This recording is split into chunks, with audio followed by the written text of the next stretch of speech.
Hi everybody, thank you for pressing play on the video today. It's Caroline here from craftycarolinecreates.blogspot.co.uk.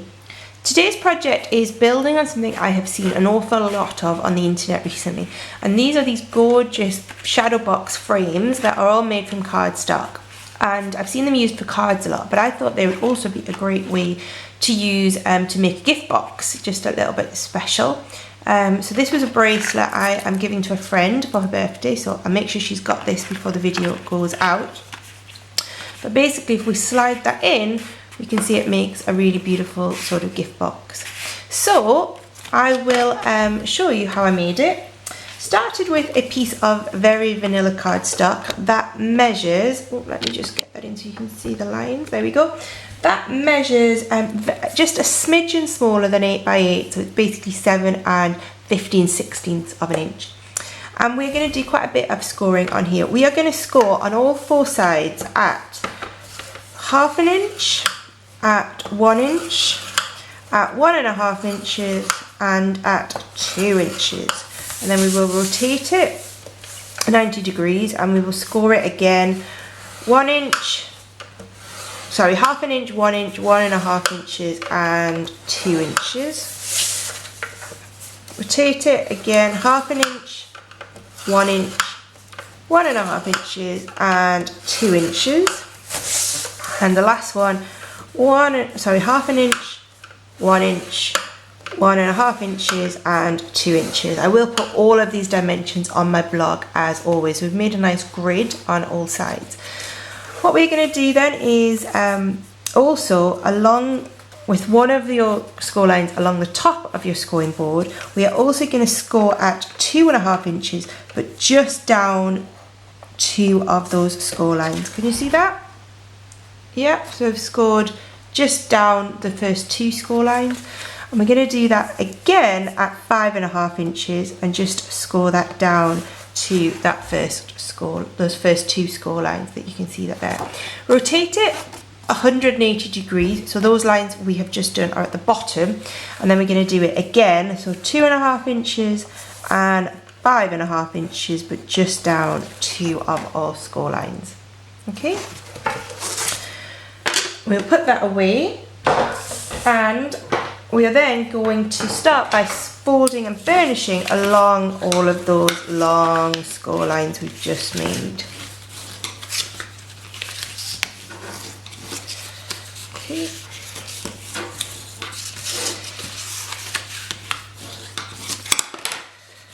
Got quite a lot of lines to fold and burnish.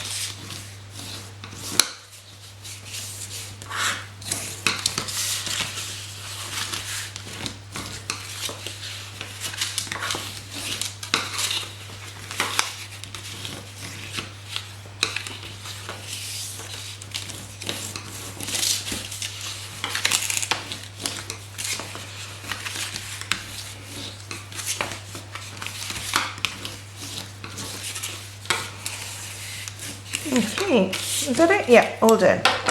Then we need to cut off these corner sections. So we're going to cut up effectively 4, so we're going to count along 4 squares and then go up and cut off that corner. 1. Do the same on this side. So we're basically cutting off what is a 4 by 4 grid that you've just made on each of the corners.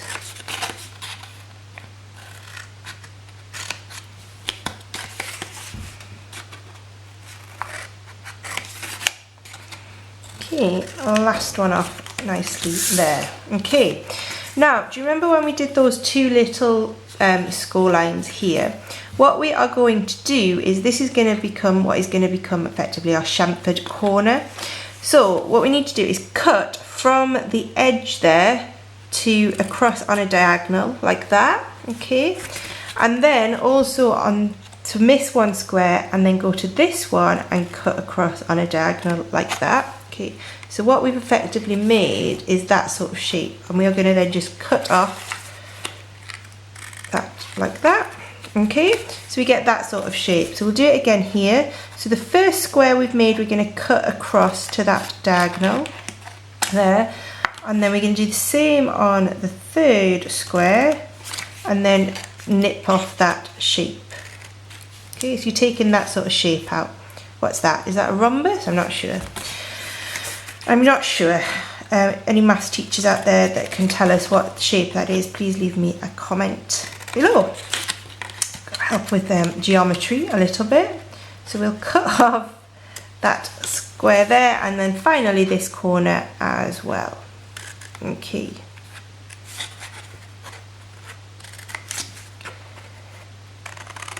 Okay, perfect. So we've got this sort of shape. I'll just hold that for a second because I know some of you like to see that sort of net effect there. Okay, then got a piece of designer series paper from the, what's it called? Pretty Petals designer series paper stack, which is the same as I used on the example as well, just a slightly different pattern.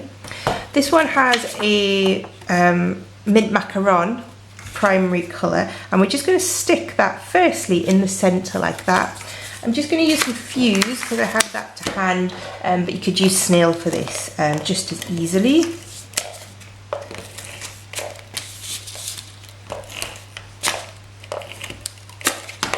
Okay, so just pop that in the centre of our box. That's about right. Okay. And then we're ready to start folding it up. So we're going to use these two sides first. So we are going to put some snail on the underside of this flat with the triangular pointy edges. We do need to get right to the edges. Just going to put some, going to use fuse. Okay. And then we are going to just fold that up so we get a nice square like that. And what I just like to do at this point is get something narrow. This is a paper piercer inside to make sure that that is pressed down fully. Okay, and we've got one of our walls done. We'll do this side next. Snail all the way along, a bit more on this side. Okay. And fold that over and round. There we go. Okay, fold it up just like that. Then this section we need to do the same and tuck it inside our box. I'll just fold it up before I put any glue on to show you how that's going to work, just like that. Okay. Now there are various methods of getting these corners perfect. I don't think there is really a foolproof method. They're all a little bit awkward, but I'll show you my method. So my method is to fold that up and round just like that, tuck those sides in there like that, and then to keep those in place I'm just going to take a glue dot and stick that there, and then there we go, and underneath, so it's just tucked away underneath, and then I can push that and that sticks nicely in place. Yeah? Oh, don't know what that's been sitting in, it's sort of sucked up some sort of so just pop that underneath there, that glue dot, just using the paper piercer. There we go, and then when we push that box in, that will give you nice square corners there. Okay, so let's finish off with this one. Now this is obviously the most difficult one to do because it's hardest to get in, so just going to fold that over and in. Okay, I'm just going to use my paper piercer to get in and press that down. There we go. Just on this side as well, when we tuck it under our chamfer. Okay, so a lot of ladies got tutorials for this, getting to this stage on their blogs, so do go and check that out if you want to try and look at some different ways of doing that. So that's just going to go under there like that. Oh, my paper piercer is going to come out. No, let's start again. So pop that down on the corner and tuck that in. Pull out, there we go, that's it. And squeeze that into position and press it down. And then the final one is almost perfect already actually. Pop that glue dot, just roll it underneath our chamfer. There we go. And we can press that down nicely, and then we get lovely square corners. Okay, so you can see that is our box there, pretty perfectly made. So we just need to make our wrap. For that, I'm starting with a piece of mint macaron, which is going to match the inside of my box here. And we are going to, sorry, this measures, have I written down what it measures? Yeah, 4 inches by 8.5 inches. And we are going to score this at 4.5 inches, at 5 inches, 9 inches, and 9.5 inches. Okay, those are our score lines. I'm going to bring in our bone folder, and I think I've missed a score line off when I've written these down. So let's just fold and burnish these, and then we will see how it works as it wraps round.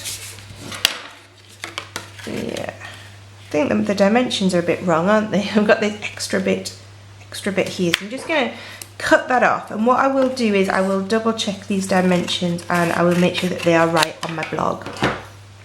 So bring in your box frame that you've just made. Oh, don't hit your camera, out of the way. And just want to make sure you've got your pattern obviously orientated the right way. And that is then going to squeeze in there like that. And this should wrap round nicely. There we go. You want to pull it tight so that you can get it tight enough so that it stays taut, but that you can still slide it off. So I'm just going to put some fuse along this flap here.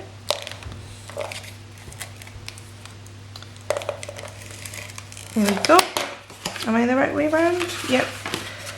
So my pattern is sort of orientated that way to the card going round it.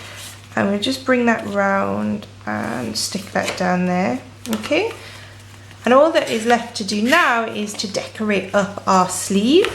So I have a little slip of that matching DSP, and that is just going to wrap around here. So I'm just going to do that by nipping it. So wrap it around one side, square it off, and nip it round the other. This measures just 1/2 inch, this little strip, if you were wondering.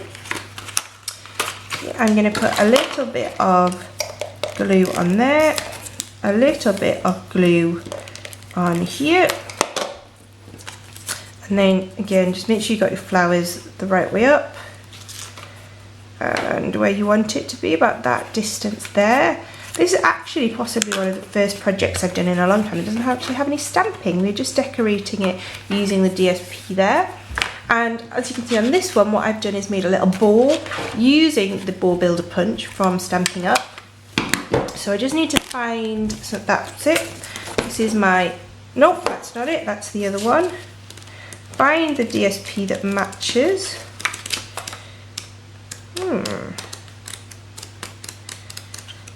Where is it?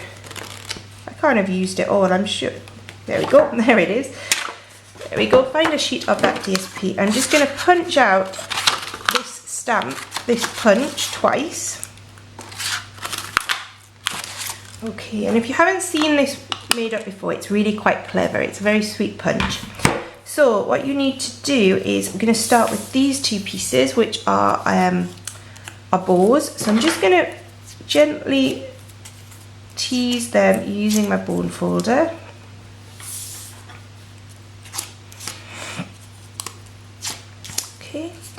And we're just going to fold those over like that, and this is going to make our two little bows. I'm just going to put a tiny little bit of fuse on the edge there to stick these together. So that's one, like that. Oh, that's two.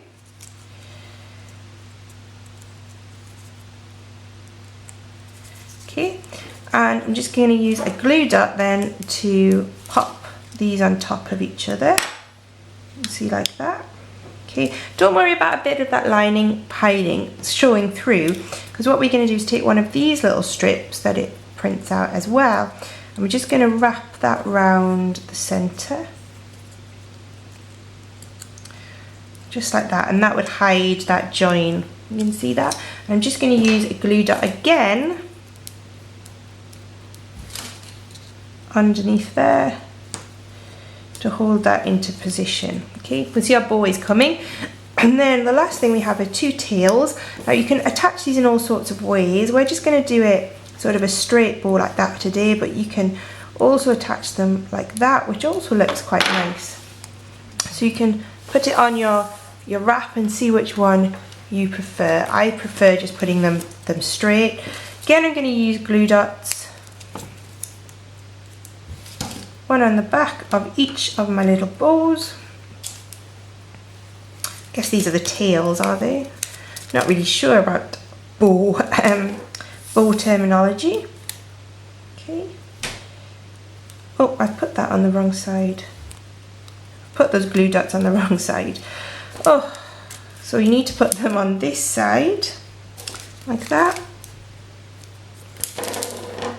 and like that. And then we'll just stick them down, one there, and one there, like that. Okay, and that we can just use again. I'm going to use some Tombow actually. A bit of Tombow on the back of a bow, and just stick that on that little band. There we go. And there we have it, ready to drop in our gift. A lovely variation on that box frame, a lovely gift box which slides away like that and opens up like that. I think they are really beautiful and will be great for Christmas, birthdays, etc. Anything you need to give a little gift for. Hopefully you enjoyed the video today. If you have any questions or would like to buy any Stampin' Up products, please do not hesitate to get in touch. I hope to see you watching again soon. Thanks a lot. Bye.